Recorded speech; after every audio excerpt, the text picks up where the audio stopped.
گھنے جنگل کے بیچوں بیچ لیلا، سیم، میا اور بین کے دوستوں کا ایک شاندار درختی گھر تھا، لیکن یہ کوئی عام درختی گھر نہیں تھا۔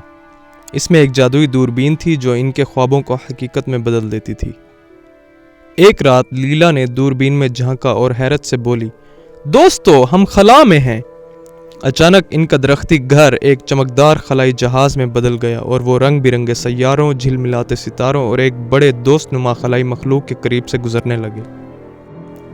ایک رنگین خلا کا منظر جہاں بچے اپنے لکڑی کے درختی گھر کو خلائی جہاز میں تبدیل کر کے سیاروں، ستاروں اور ایک خوش مزاج سبز خلائی مخلوق کے پاس سے گزرتے ہیں۔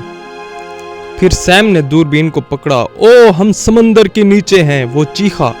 درختی گھر ایک آبدوز میں بدل گیا جس کے چاروں طرف کھیلتے ڈالفن، چمکتے جیلی فش اور ایک بڑا خوش مزاج آکٹوپس اپنے بازوؤں سے ناچ رہا تھا۔ دیکھو خزانہ، میا نے پرجوش ہو کر اشارہ کیا۔ ایک زیر آب منظر جہاں درختی گھر آبدوز بن چکا ہے اور رنگین مرجانوں، چمکتی جیلی فش، کھیلتی ڈالفن اور خزانے کی صندوق کی حفاظت کرنے والے خوش مزاج آکٹوپس کے ساتھ گھرا ہوا ہے۔